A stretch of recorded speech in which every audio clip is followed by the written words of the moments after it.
कि हर मनुष्य के दो जीवन होते हैं, एक शारीरिक जीवन और दूसरा आत्मिक जीवन।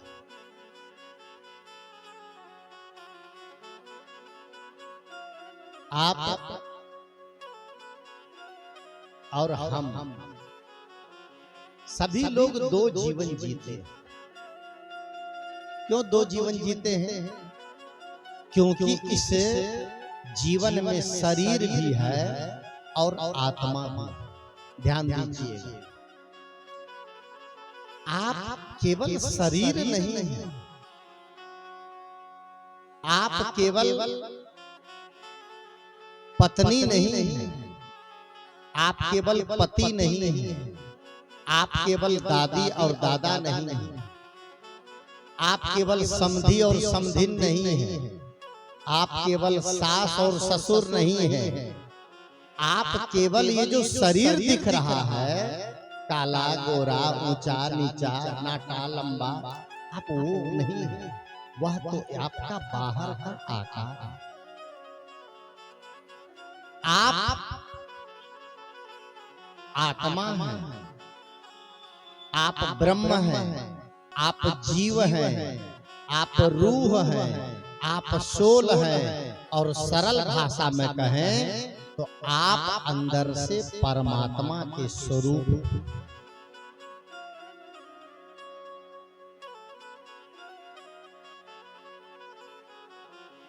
याद रखिएगा कि मनुष्य अगर धरती पर न हो,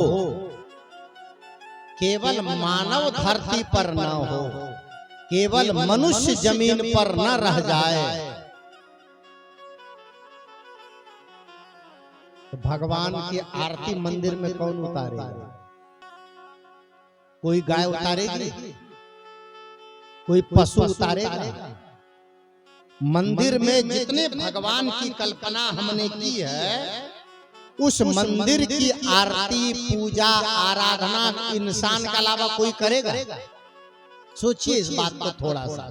आपके अंदर कितना बड़ा साहस और कितनी संभावना है, आपके अंदर कितनी बड़ी ताकत है, आपके अंदर कितना बड़ा आसमान है कि मनुष्य अगर मंदिर में जाता है तो पत्थर भी भगवान बन जाता है, और अगर मनुष्य मंदिर में न जाए तो पत्थर खदान में पड़ा रहेगा, उसकी कोई कीमत करने वाला नहीं। मैं राजस्थान में जहां से आता हूं, जहां रहता हूं, या जहां मेरा आश्रम है, वहां पर तो भगवान बनने का कारखाना। एक बार तो मैं चला गया एक फैक्ट्री में, मैंने कहा यहाँ क्या बनता है? कहा यहाँ भगवान बनता है। मैंने कहा भगवान कैसे बनता है? कहा ट्रक का ट्रक भगवान बनता है। ट्रक का ट्रक? कहा ट्रक का ट्रक यहाँ दुर्गा ले लीजिए, काली ले लीजिए, ट्रक का ट्रक सरस्वती लीजिए, लक्ष्मी लीजिए, यहाँ शंकर जी लीजिए, यहाँ राम जी लीजिए, और यहाँ पर श्री कृष्ण जी लीजिए, राधा लीजिए, जो ब्रह्मा जी लीजिए, जो मूर्ति चाहिए वो ले लीजिए, यहाँ ट्रक का ट्रक बनता है। बनाने वाला कौन है? कौन है? ये जीव है, ये मनुष्य है, ये इंसान है। अभी कोरोना आया था, कोरोना में सरकार ने कह दिया कि कोई घर से नहीं निकलेगा, सब लोग घर में क्वारंटाइन हो जाओ। 1.5 महीना 1 महीना लोग मंदिर में नहीं गए, 1 महीना के बाद मंदिर में गए तो देखते हैं मूर्ति के कान में जल्ला लग गया, मूर्ति के कान में जाला लग गया था। वो किसकी वजह से? इंसान रोज साफ करता है, रोज नहलाता है, रोज धुलाता है, रोज पूजा करता है, रोज आरती करता है, रोज पोछता है, तो चमचम करती है मूर्ति। और 1 साल इंसान न जाए तो घर से मंत्र पढ़ते रहिए तो हो जाएगा साफ? नहीं। क्यों? क्योंकि मनुष्य महान है। इस महानता को सदगुरु कबीर साहब ने कहा। क्या? सदगुरु कबीर देव ने कहा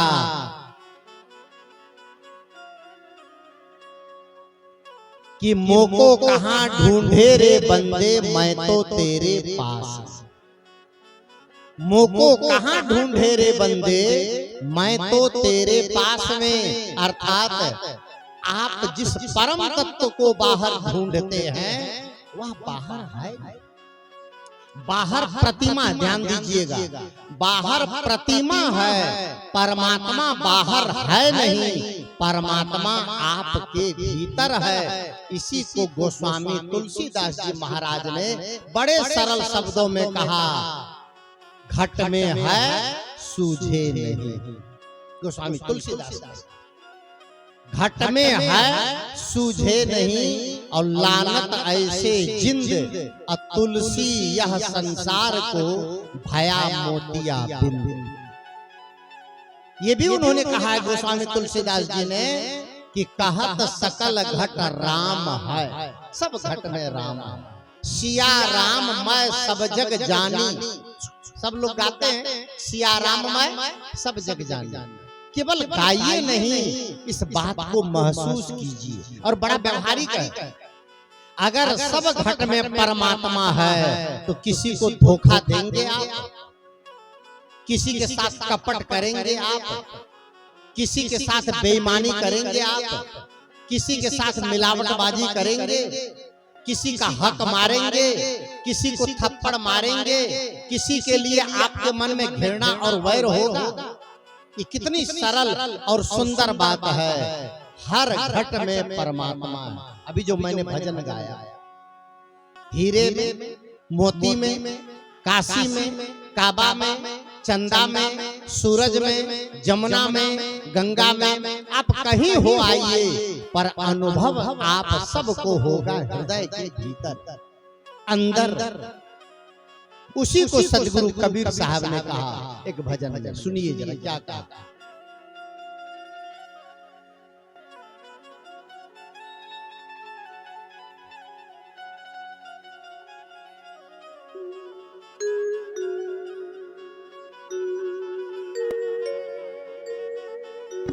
घूंघट का पट खोल रे, घूंघट का पट खोल रे, पीव मिलेंगे तो है पीव मिलेंगे। घूंघट का पट खोल रे, घूंघट का पट खोल रे, पीव मिलेंगे तो है पीव मिलेंगे। घूंघट का पट खोल रे, पीव मिलेंगे तो है पीव मिलेंगे।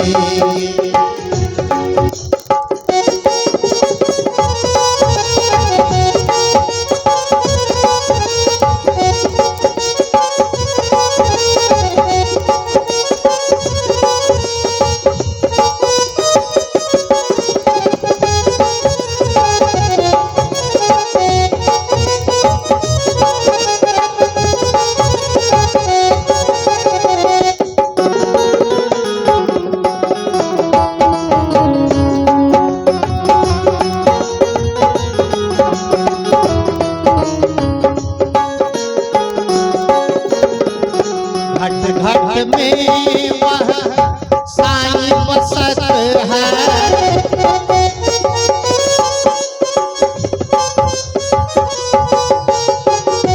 घट घट में वह साईं बसत है।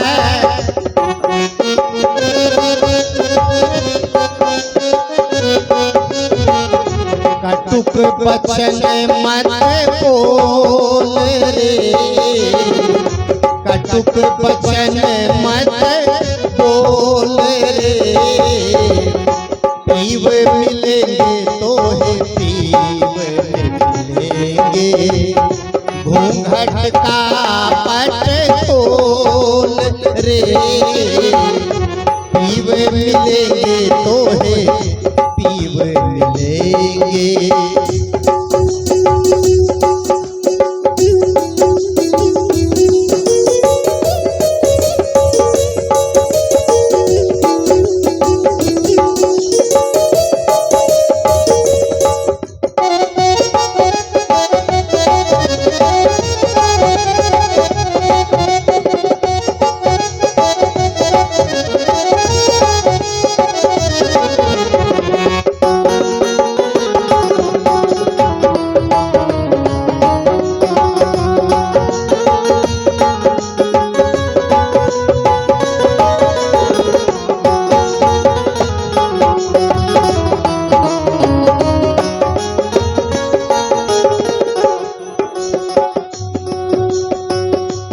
धन चौपन का गर्भ न कीजे।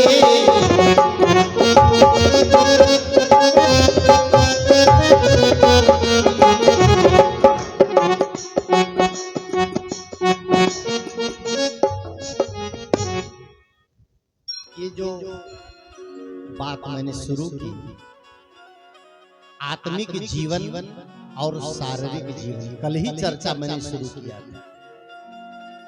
तो शरीर के लिए तो रोज लोग काम कर रहे हैं, आत्मा के लिए क्या कर रहे हैं? विचार कीजिएगा सब लोग। आज आत्मा आप अकेले शरीर तो नहीं है, परमात्मा आपका स्वरूप है, आपके अंदर विराजमान है। तो शरीर के लिए सुबह शाम दोपहर खाना पीना, नहलाना धुलाना, काम धंधा व्यापार बिजनेस, रुपया पैसा सोना चांदी धन मकान बिजनेस व्यापार अनाज सब कुछ शरीर के लिए करते हैं। आत्मा के लिए क्या करते हैं? आत्मा के लिए है कोई तैयारी? आत्मा को आप कौन सी खुराक देते हैं जो आत्मा सुखी रहे? शरीर को सुखी बनाने के लिए कितना खान पान है, कितना प्रोटीन है, कितना विटामिन है, दूध है, दही है, मलाई है, मक्खन है, फल है, फ्रूट है, बादाम है, काजू है, किशमिश है और न जाने कितने तरह के पकवान हैं। आत्मा के लिए क्या है? इस पर कभी विचार हुआ? 60 वर्ष के हो गए और रोज शरीर को खिला रहे हैं, लेकिन शरीर के अंदर जो ब्रह्म है, जो जीव है, जो परमात्मा है, उसके लिए हमने कौन सी खुराक दिया? कभी विचार किए इस पर?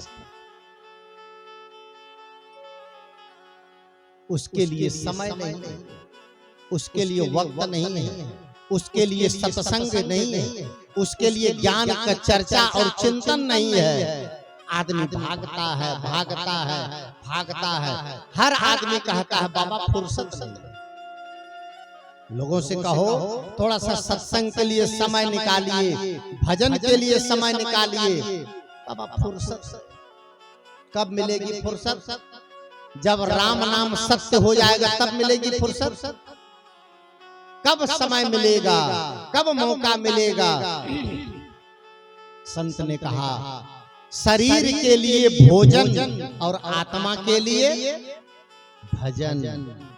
ये सब लोग भजन का मतलब ये भजन गाना नहीं है, ये भजन गाना तो ठीक है, जिसको गाना आता वो भजन भी गावे, ये मनोरंजन है, ये शब्दों का व्यापार है। लेकिन असली भजन है आप अंदर से विमल हो जाएं, निर्मल हो जाएं, दयालु हो जाएं, कृपालु हो जाएं, सरल हो जाएं, साफ हो जाएं। यही तो भजन है।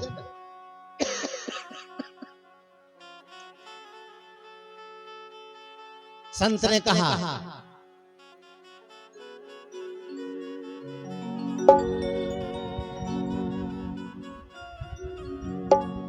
अरे मुक्ति का प्राणी तू जतन कर ले रे। ये जीव की, ये आत्मा के उद्धार की चर्चा है, ये आत्मिक जीवन की चर्चा है। मुक्ति की प्राणी तू, मुक्ति का प्राणी तू। हम लोग जीवन भर बंधन तो बनाते हैं, हम लोग जीवन भर मोह बनाते हैं, लोभ बढ़ाते हैं, अहंकार बढ़ाते हैं, क्रोध बढ़ाते हैं, संसार की चीजों के प्रति आसक्ति बढ़ाते हैं। और खत्म करने की साधना कौन करता है? मोह बढ़ता जा रहा है। अब मोह को खत्म करने के लिए कोई साधना नहीं। जब से होश संभाले, सब मेरा है, घर मेरा है, बाप मेरा है, जमीन मेरी है, गाड़ी मेरी है, पत्नी मेरी है, बच्चा मेरा है, बैंक का खाता मेरा है, जागीर मेरी है, गहना मेरा है, साड़ी मेरी है, जूता मेरा है, चप्पल मेरी है, सब मेरा है। ये साधना कितने लोग करते हैं कि अंत में कुछ भी मेरा नहीं है? कितने लोग करते हैं? इसके लिए कोई चिंतन नहीं है। केवल आप इनकमिंग, केवल आप ग्रहण करना जानते हैं और त्याग करना नहीं जानते हैं। इसीलिए आपके जीवन में आत्मा को सुकून नहीं मिलता, भजन नहीं हो रहा है, आपके जीवन में चिंतन और सत्संग नहीं हो रहा है। तो संत ने कहा मुक्ति का प्राणी तू जतन कर ले,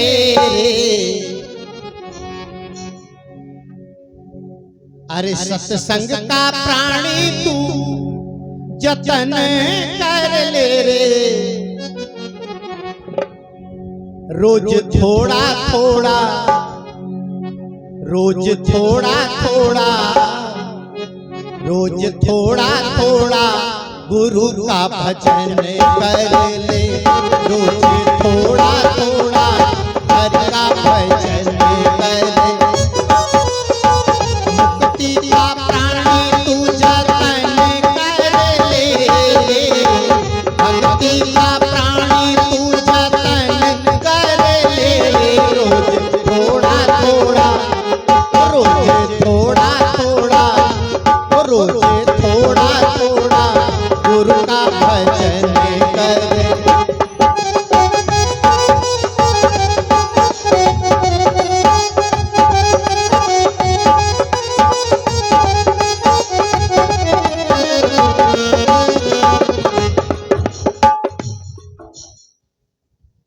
भजन का भाव देखिए।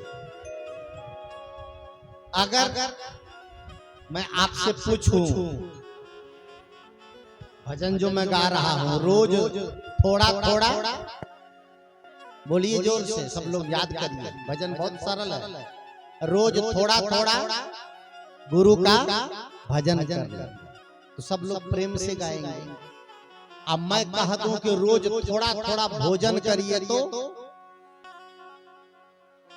कितने लोग कहेंगे तो हर बाप के खर्चे हो बाबा जी, कहते हैं थोड़ा भोजन किया कर। भोजन हम पेट भर भर कर, भोजन पेट भर भर के करेंगे और भजन के लिए 10 मिनट भी टाइम नहीं है। कैसे होगा आत्मा का उद्धार? होगा कब सोचेंगे इसके बारे में? आप अगर भजन के लिए टाइम नहीं निकालेंगे तो केवल भोजन करने से आपका शारीरिक जीवन सुंदर स्वस्थ हो सकता है। और केवल भोजन भी अगर आप नियंत्रण में नहीं करेंगे तो शरीर से भी स्वस्थ नहीं रहेगा। ये भी ध्यान रखिएगा। भोजन भी आप विवेक से करें। अगर आपकी उम्र 40 और 50 की हो जाए तो शाम का भोजन आप हल्का कर दीजिए। अगर आप शरीर से मेहनत करते हैं, किसान हैं, खेती करते हैं, श्रम करते हैं, कुदारी चलाते हैं, तब तो पेट भर खाइए। अगर बैठे बैठे आपको भोजन करना है, कोई बड़ी मेहनत नहीं है, जैसे हम लोग हैं, कोई मेहनत खास नहीं करते, बैठ के खाली सत्संग भजन करते हैं, तो हम लोगों को हल्का भोजन चाहिए। और घर में भी आप लोगों को हल्का भोजन करें, खास करके जब 50 के ऊपर उम्र।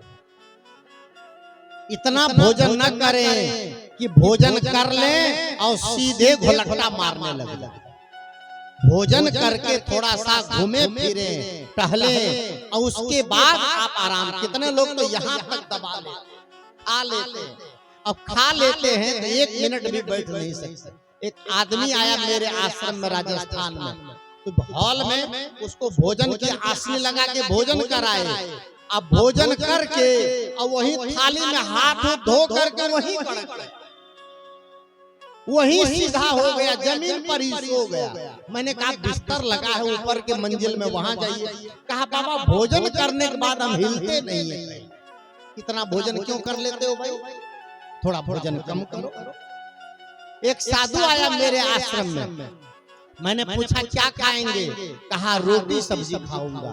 तो हम रोटी, थोड़ा ऊंचे शरीर के थे, मैंने रोटी बनवा दिया और रोटी बन गई, सब्जी बन गई। मैंने कहा कि कितनी रोटी बनवा दें आपके लिए, तो कहते हैं वैसे तो हम 80-90 रोटी खाते, बनवा दीजिए जितना मन कहे आप।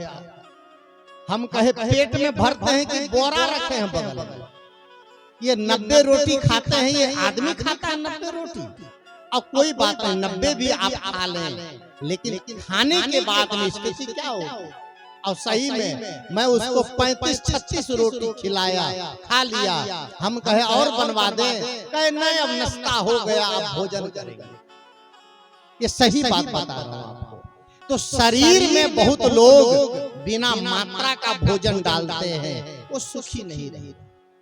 कम खाएं, गम खाएं और सुपाच्य खाएं, गलत चीज न खाएं, गरिष्ठ चीज न खाएं और अशुद्ध चीज न खाएं।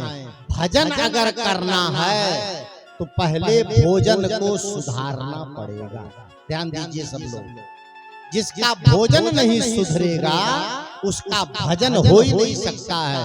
क्योंकि उपनिषद के ऋषि ने भी कहा है, आहार शुद्धौ सत्व शुद्धि और सत्व शुद्धि ध्रुवा स्मृति स्मृत लब्धे सर्व ग्रंथि नाम विप्र मोक्ष। इसलिए अगर आत्मा का उद्धार चाहते हैं तो आपको भजन में मन लगाना पड़ेगा। कितने लोग राम राम राम राम जपते सोचते भजन हो रहा है, वह भजन नहीं हो रहा है, वह तो शब्दों का जाप हो रहा है। कबीर कबीर जपिए, जय गुरु जपिए, गुरु का मंत्र जपिए, ओम भूर्भुवः स्वः जपिए, गायत्री मंत्र जपिए, ओम नमः भगवते वासुदेवाय नमः जपिए। ये सारे अक्षर हैं, सारे शब्द हैं। शब्द को जपना भजन नहीं है, भजन है आत्मा के स्वरूप को जानना और उसके अनुसार स्वभाव को बना लेना, यही असली भजन है। और वो कैसे होगा? वह भजन होगा गुरु के बताए उपदेशों का अनुकरण। इसलिए मुक्ति का प्राणी तू जतन कर ले रे, मुक्ति का प्राणी तू जतन कर ले रे, रोज थोड़ा थोड़ा, रोज थोड़ा थोड़ा गुरु का भजन कर ले, रोज थोड़ा थोड़ा हरि का भजन कर ले, रोज थोड़ा थोड़ा गुरु का भजन कर ले।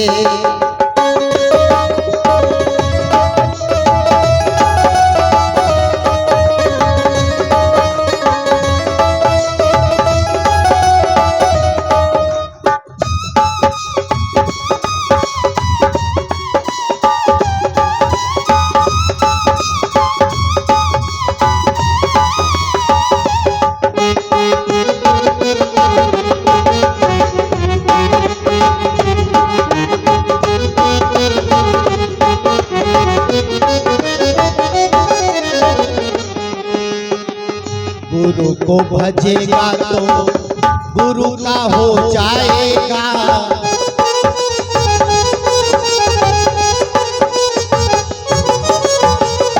गुरु को भजेगा तो गुरु का हो जाएगा। भक्ति से आत्मा का मैल धुल जाएगा, भक्ति से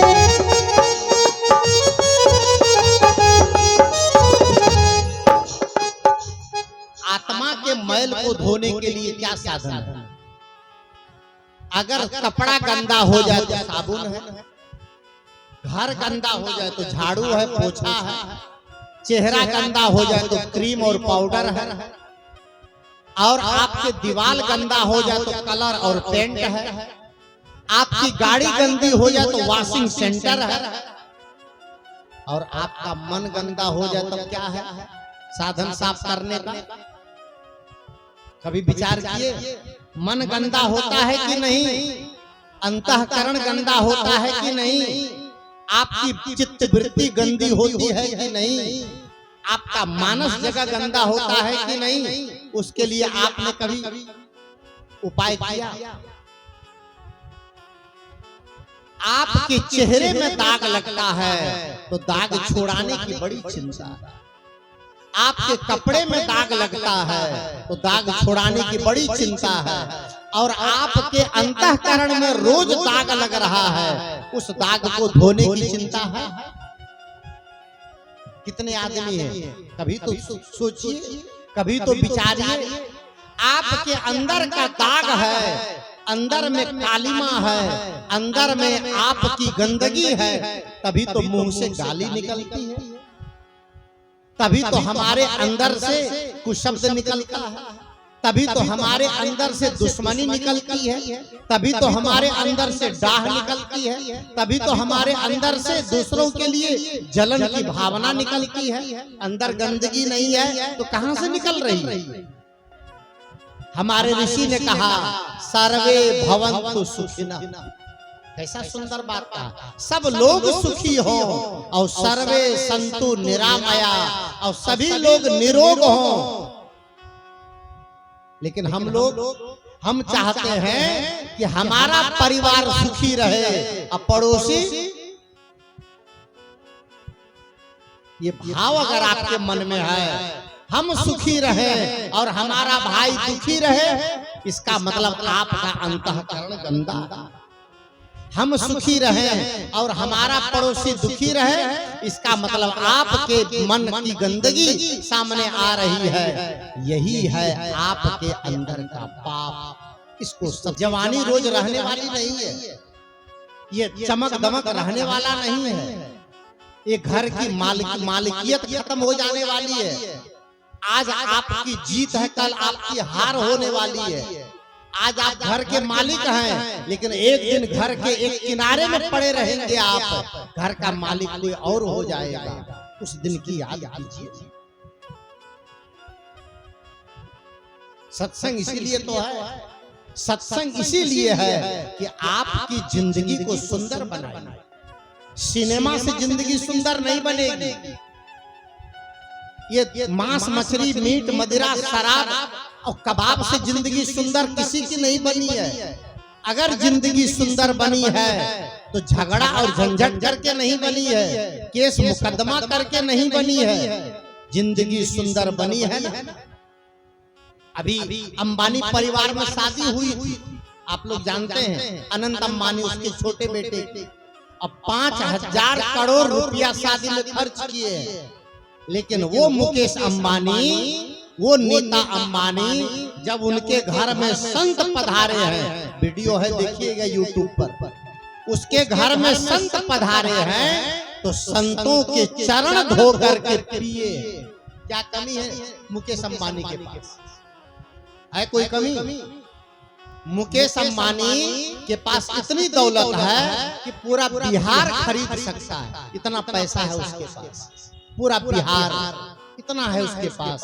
लेकिन वो अंबानी भी संतों को घर में बुलाकर और संतों के सामने पति पत्नी दोनों साष्टांग लेट चरण पखारे हैं अपने हाथ से पति पत्नी, और चरणामृत लेकर के पान किए हैं। अंबानी का सेवक भाव, मुकेश अंबानी की भक्ति भाव से हर पैसे वाले को सीख लेना। ठीक है, पैसा था उसके पास, 5,000 करोड़ खर्चा किया, ये गलत है, मैं इसके बारे में टिप्पणी करता हूँ। उसमें से वो 2,000 करोड़ भी खर्चा करके बचा करके अगर किसी गरीब लोगों का अस्पताल बनवाते किसी गांव में तो बहुत गरीबों का हित होता। शादी में थोड़ा कम खर्चा करते, 3,000 करोड़ कर लेते, 2,000 करोड़ कर लेते, 1,000 करोड़ कर लेते और बचा करके गरीबों की सेवा में लगाते। लेकिन उसकी भी अपनी मजबूरी है। क्योंकि जितने बड़े लेवल पर वो हैं उस लेवल पर उसके मित्र दोस्त थे, सबको बुलाना था तो खर्चा तो होना ही, और खर्चा उन्होंने जानबूझ के किया। लेकिन पैसा कितना भी बड़ा उसके पास है, संत के सामने वो कुछ। हम लोग क्या है? संत के सामने वो जीरो हो गए। करोड़ों अरबों खरबों के मालिक हैं, लेकिन संत के चरण धो करके उन्होंने पिया। इसका मतलब ये हुआ कि वो ये मानते हैं कि मैं संसार का धनी आदमी जरूर हूँ, लेकिन जो हीरा संत के पास है वो हीरा मेरे पास नहीं। ये तो वो भी मानते हैं। फिर हम लोग संतों से क्यों दूर रहे? क्यों संतों की वाणी से दूर रहे? संत क्या कहते हैं? रोज थोड़ा थोड़ा, रोज थोड़ा थोड़ा गुरु का भजन कर ले। रोज थोड़ा थोड़ा गुरु का भजन कर ले।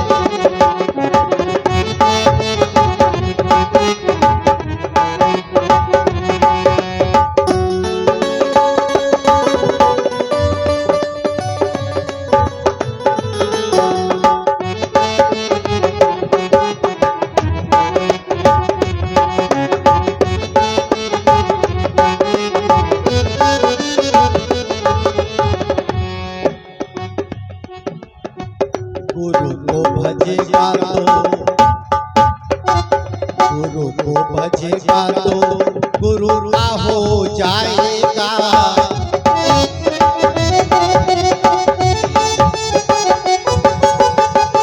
भक्ति से आत्मा का मैल धुल जाएगा।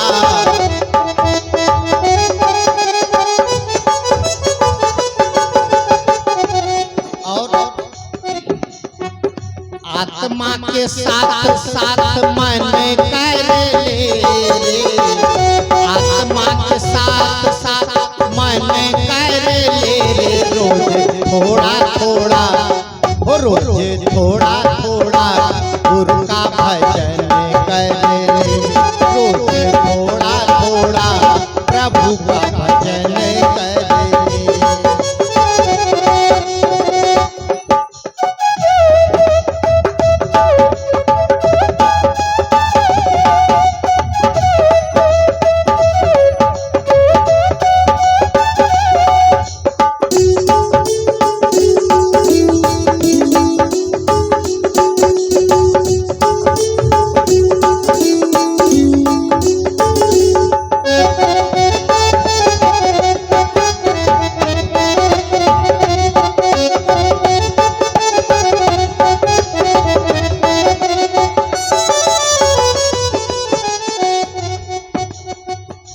मैंने ये बात कही कि शरीर को साफ करने के लिए हजार साधन बाजार में है, लेकिन मन को साफ करने का साधन, आत्मा को साफ करने का साधन बाजार में नहीं।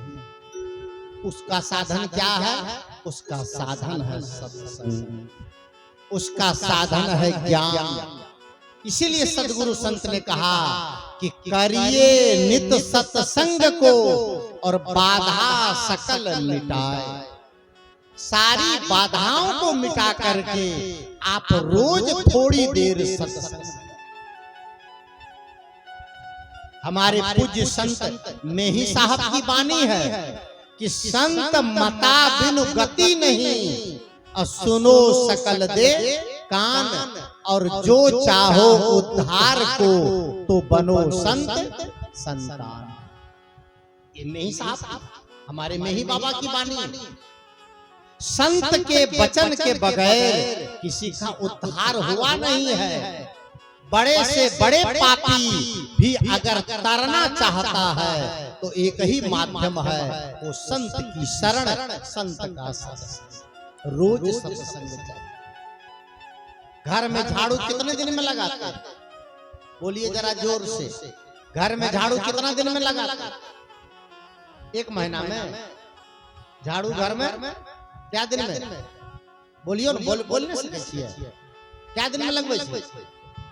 हमार बात बुझे छी कि नहीं अहाँ अहूँ सब बुझियो कनी इने सोचियो कि दादी बन गई दादा बन गई काम पूरा भइल साधना भी करिए घर में झाड़ू रोज लगता है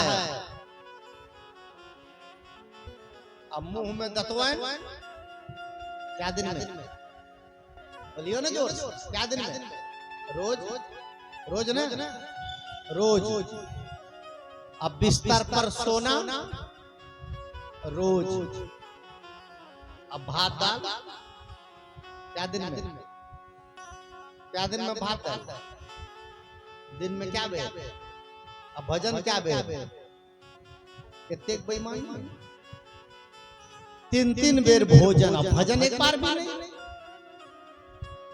रोज स्नान रोज झाड़ू और रोज बर्तन भी मांजती है हमारी माता बहन भोजन बना करके खिला करके रोज चमचम कर देती बर्तन रोज मांजते हैं भोजन रोज बनाते हैं झाड़ू रोज लगाते हैं स्नान रोज करते हैं दांत रोज साफ करते हैं बिस्तर रोज बिछाकर सोते हैं भजन रोज क्यों नहीं सत्संग रोज क्यों नहीं नियम बनाए 24 घंटा है अगर आप 23 घंटा शरीर के लिए देते हो तो 1 घंटा आत्मा के लिए निकालिए इसी जीवन में उद्धार भी करना है इसी जीवन में संसार से पार भी जाना है और इसी जीवन में शांति का लाभ भी कमाना है कब कमाएंगे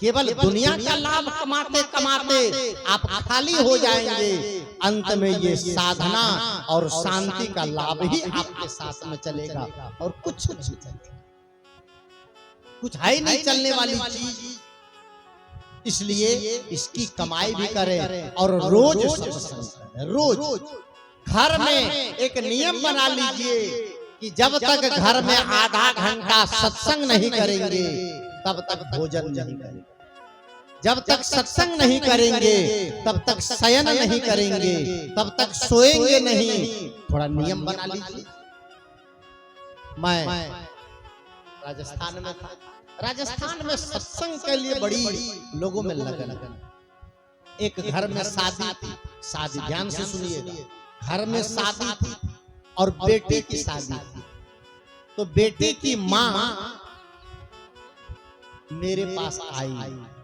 और कही कि बाबा घर में बहुत भीड़ है लेकिन मेरा नियम है जब तक आधा घंटा मैं सत्संग नहीं कर लूंगी तब तक मैं घर में कोई काम नहीं करूंगी घर में शादी थी उस दिन बेटी की बारात आने वाली थी लेकिन उसकी माँ को मैंने देखा कि सत्संग के प्रति इतनी रुचि थी कि उन्होंने सब काम छोड़ करके और आधा घंटा सब को इकट्ठा करके सत्संग किया मैं तो वही संयोग से पहुंच गया था मैं न भी पहुंचता तो भी उन्होंने सत्संग का संकल्प ले रखा कितनी सुंदर बात उसकी बेटी ने सीखा समझा और बेटी ने भी कहा कि गुरुजी मेरी माँ बगैर सत्संग किए हमें भोजन नहीं करने देती माँ कहती है भोजन तैयार है लेकिन आधा घंटा सबको सत्संग में बैठना पड़ेगा उसके बाद ही भोजन मिलेगा कितना बढ़िया नियम है लेकिन हम लोग सत्संग की कीमत नहीं समझते एक जगह सत्संग हो रहा था संत ने कहा कि रोज सत्संग करो तो एक आदमी खड़ा होकर के कहा बाबा हम लोग गृहस्थ में हैं रोज सत्संग नहीं करेंगे अगर रोज सत्संग नहीं करेंगे तो उद्धार होगा कि नहीं तो संत ने कहा अगर रोज सत्संग न करो तो सप्ताह में एक दिन करो जरूर कहा बाबा सप्ताह में भी सत्संग न मिले तो न कर सके तो कहा 15 दिन में करो अब कहा 15 दिन में भी सत्संग न कर सके तो कहा 1 महीना में करो कहा महीनों में न कर पाए तो कहा तब 3 महीना में करो अब कहा 3 महीना में सत्संग न कर पाए तब बाबा कहा तब 6 महीना में करो अब कहा 6 महीना में न कर सके तब तो उद्धार होगा कि नहीं कहा तो साल भर में जरूर सत्संग कर लो कम से कम साल में एक बार संत के दर्शन सत्संग जरूर कर लो, आत्मा के उद्धार करो। कहा बाबा अगर साल में भी सत्संग का मौका न मिले तो कोई शॉर्टकट रास्ता है हम लोगों के लिए? कहाँ तब एक रास्ता है। कहा बस वही बता दीजिए बाबा, उसी से हम लोगों का बेड़ा पार हो जाएगा। कहा साल भर में भी अगर सत्संग न कर सको तो फिर चुल्लू में पानी लेके डूबो, यही एक रास्ता है और कोई रास्ता नहीं। फिर वह आदमी चुल्लू में पानी लेके डूबने लायक ही है और क्या करेगा? याद रखिए, मन को गंदगी, मन को गंदा करने का साधन सुबह से शाम तक मिलता। आप घर से निकलते हैं और शाम तक जितने लोग मिलते हैं, क्या मन को साफ करने वाले मिलते हैं? विचार कीजिए आप। बाजार जाएंगे, यार मिलेंगे, दोस्त मिलेंगे, साथी मिलेंगे, बाराती मिलेंगे, कौन समधी मिलेंगे, समधी मिलेंगे, साली सरहद, इधर उधर ग्राहक दुकानदार सब मिलेंगे। कोई भी ये नहीं पूछेगा आपसे, हाँ ये तो लोग पूछेंगे अच्छा बिजनेस कैसा चल रहा है, बहुत चकाचक, इनकम अपनी ठीक है ना, हाँ ठीक है, अब मकई में दाम ठीक रहले ना, हाँ ठीक रहले, बस ये सब पूछेंगे, सारी बात आपसे पूछेंगे। ये कोई नहीं पूछेगा मन में शांति है, कोई पूछेगा? कोई समझी पूछेगा? कोई यार दोस्त पूछेगा मन में शांति है कि नहीं? ये केवल आपको संत पूछेगा और सत्संग में ये बात मिलेगी। और इस शांति के लिए, इस आत्मा के लिए आपने कोई सत्संग, कोई भजन नहीं किया तो आत्मा को शांति कहां से? आइए समय हो गया, बात को विराम दो। रोज थोड़ा थोड़ा गुरु का भजन कर ले, रोज थोड़ा थोड़ा गुरु का भजन कर ले, हो मुक्ति का प्राणी तू जतन कर ले, मुक्ति का प्राणी तू जतन कर ले, रोज थोड़ा थोड़ा गुरु का भजन कर ले, रोज थोड़ा थोड़ा गुरु का भजन कर ले।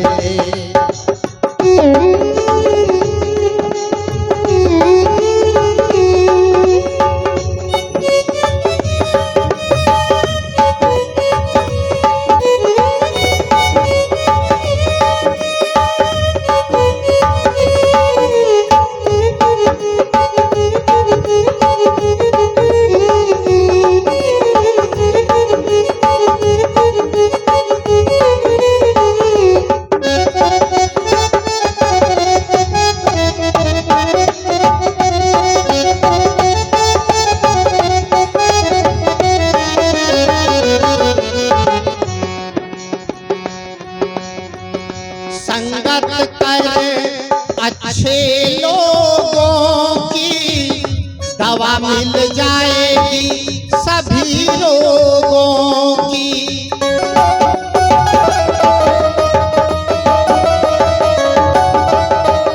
संगत कर अच्छे लोगों की दवा मिल जाएगी सभी लोगों की, दवा मिल जाएगी सभी रोगों।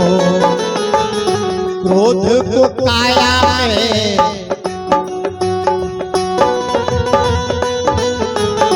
क्रोध को काया में दफन कर ले, क्रोध को काया में,